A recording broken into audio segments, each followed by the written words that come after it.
വിശുദ്ധ യോഹന്നാൻ എഴുതിയ സുവിശേഷം 20-ാം അധ്യായം. ശൂന്യമായ കല്ലറ. ആഴ്ചയുടെ 1-ാം ദിവസം അതിരാവിലെ ഇരുട്ടായിരിക്കുമ്പോൾ തന്നെ മഗ്ദലേന മറിയം ശവകുടീരത്തിൻ്റെ സമീപത്തേക്ക് വന്നു. ശവകുടീരത്തിൻ്റെ കല്ല് മാറ്റപ്പെട്ടിരിക്കുന്നതായി അവൾ കണ്ടു. അവൾ ഉടനെ ഓടി ശിമയോൻ പത്രോസിൻ്റെയും യേശു സ്നേഹിച്ചിരുന്ന മറ്റേ ശിഷ്യൻ്റെയും അടുത്തെത്തി പറഞ്ഞു, കർത്താവിനെ അവർ കല്ലറയിൽ നിന്ന് മാറ്റിയിരിക്കുന്നു. എന്നാൽ അവനെ അവർ എവിടെ വെച്ചുവെന്ന് ഞങ്ങൾക്കറിഞ്ഞുകൂടാ. പത്രോസ് ഉടനെ മറ്റേ ശിഷ്യനോടുകൂടെ കല്ലറയുടെ അടുത്തേക്ക് പോയി. അവർ ഇരുവരും ഒരുമിച്ച് ഓടി.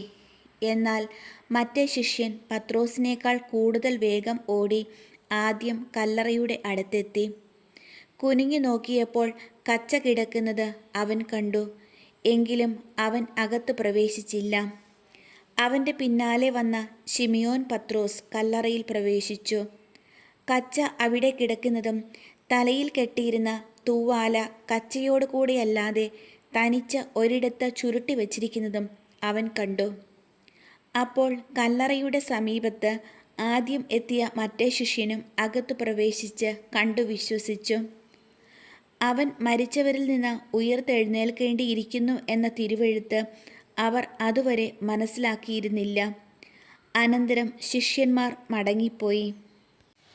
യേശു മഗ്ദലേന മറിയത്തിന് പ്രത്യക്ഷപ്പെടുന്നു. മറിയം കല്ലറയ്ക്ക് വെളിയിൽ കരഞ്ഞുകൊണ്ടു നിന്നു. അവൾ കരഞ്ഞുകൊണ്ടിരിക്കുമ്പോൾ കുനിഞ്ഞ് കല്ലറയിലേക്ക് നോക്കി. വെള്ളവസ്ത്രം ധരിച്ച 2 ദൂതന്മാർ യേശുവിൻ്റെ ശരീരം വെച്ചിരുന്നിടത്ത് ഒരുവൻ തലക്കിലും ഇതരൻ കാൽക്കലുമായി ഇരിക്കുന്നത് അവൾ കണ്ടു. അവർ അവളോട് ചോദിച്ചു, സ്ത്രീയെ, എന്തിനാണ് നീ കരയുന്നത്? അവൾ പറഞ്ഞു, എൻ്റെ കർത്താവിനെ അവർ എടുത്തുകൊണ്ടുപോയി. അവർ അവനെ എവിടെയാണ് വെച്ചിരിക്കുന്നത് എന്ന് എനിക്കറിഞ്ഞുകൂടാ. ഇത് പറഞ്ഞിട്ട് പുറകോട്ട് തിരിഞ്ഞപ്പോൾ യേശു നിൽക്കുന്നത് അവൾ കണ്ടു. എന്നാൽ അത് യേശുവാണെന്ന് അവൾക്ക് മനസ്സിലായില്ല. യേശു അവളോട് ചോദിച്ചു, സ്ത്രീയെ, എന്തിനാണ് നീ കരയുന്നത്?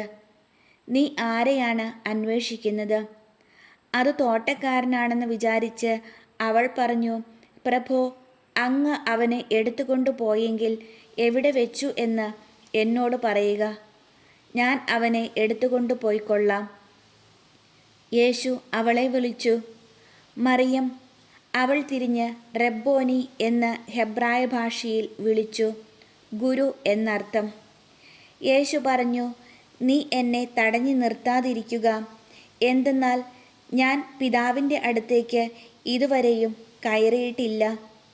നീ എൻ്റെ സഹോദരന്മാരുടെ അടുത്ത് ചെന്ന് അവരോട് ഞാൻ എൻ്റെ പിതാവിൻ്റെയും നിങ്ങളുടെ പിതാവിൻ്റെയും എൻ്റെ ദൈവത്തിൻ്റെയും നിങ്ങളുടെ ദൈവത്തിൻ്റെയും അടുത്തേക്ക് ആരോഹണം ചെയ്യുന്നു എന്ന് പറയുക. മഗ്ദലേന മറിയം ചെന്ന് ഞാൻ കർത്താവിനെ കണ്ടുവെന്നും അവൻ ഇക്കാര്യങ്ങൾ തന്നോട് പറഞ്ഞു എന്നും ശിഷ്യന്മാരെ അറിയിച്ചു. ശിഷ്യന്മാർക്ക് പ്രത്യക്ഷപ്പെടുന്നു. ആഴ്ചയുടെ ആദ്യ ദിവസമായ അന്ന് വൈകിട്ട് ശിഷ്യന്മാർ യഹൂദരെ ഭയന്ന് കതകടച്ചിരിക്കെ യേശു വന്ന് അവരുടെ മധ്യേ നിന്ന് അവരോട് പറഞ്ഞു, നിങ്ങൾക്ക് സമാധാനം. ഇപ്രകാരം പറഞ്ഞുകൊണ്ട് അവൻ തൻ്റെ കൈകളും പാർശ്വവും അവരെ കാണിച്ചു. കർത്താവിനെ കണ്ട് ശിഷ്യന്മാർ സന്തോഷിച്ചു. യേശു വീണ്ടും അവരോട് പറഞ്ഞു, നിങ്ങൾക്ക് സമാധാനം. പിതാവ് എന്നെ അയച്ചതുപോലെ ഞാനും നിങ്ങളെ അയക്കുന്നു. ഇത് പറഞ്ഞിട്ട് അവരുടെ മേൽ നിശ്വസിച്ചുകൊണ്ട് അവരോട് അരുളി ചെയ്തു, നിങ്ങൾ പരിശുദ്ധാത്മാവിനെ സ്വീകരിക്കുവിൻ. നിങ്ങൾ ആരുടെ പാപങ്ങൾ ക്ഷമിക്കുന്നുവോ അവ അവരോട് ക്ഷമിക്കപ്പെട്ടിരിക്കും. നിങ്ങൾ ആരുടെ പാപങ്ങൾ ബന്ധിക്കുന്നുവോ അവ ബന്ധിക്കപ്പെട്ടിരിക്കും. തോമസിൻ്റെ സംശയം. 12 പേരിലൊരുവനും ദിദിമോസ് എന്ന് വിളിക്കപ്പെടുന്നവനുമായ തോമസ് യേശു വന്നപ്പോൾ അവരോട് കൂടെ ഉണ്ടായിരുന്നില്ല. അതുകൊണ്ട് മറ്റു ശിഷ്യന്മാർ അവനോട് പറഞ്ഞു, ഞങ്ങൾ കർത്താവിനെ കണ്ടു. എന്നാൽ അവൻ പറഞ്ഞു, അവൻ്റെ കൈകളിൽ ആണികളുടെ പഴുതുകൾ ഞാൻ കാണുകയും അവയിൽ എൻ്റെ വിരൽ ഇടുകയും അവൻ്റെ പാർശ്വത്തിൽ എൻ്റെ കൈ വയ്ക്കുകയും ചെയ്തല്ലാതെ ഞാൻ വിശ്വസിക്കുകയില്ല.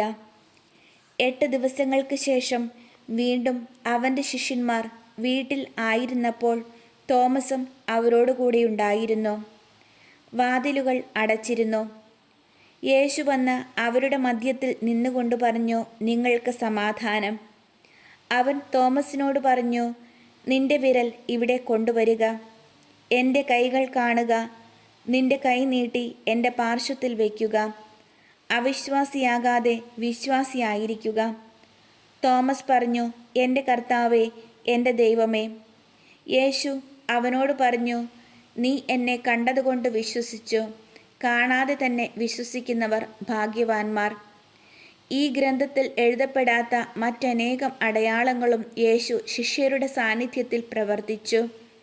എന്നാൽ ഇവ തന്നെയും എഴുതപ്പെട്ടിരിക്കുന്നത് യേശു ദൈവപുത്രനായ ക്രിസ്തുവാണെന്ന് നിങ്ങൾ വിശ്വസിക്കുന്നതിനും അങ്ങനെ വിശ്വസിക്കുക നിമിത്തം നിങ്ങൾക്ക് അവൻ്റെ നാമത്തിൽ ജീവൻ ഉണ്ടാകുന്നതിനും വേണ്ടിയാണ്.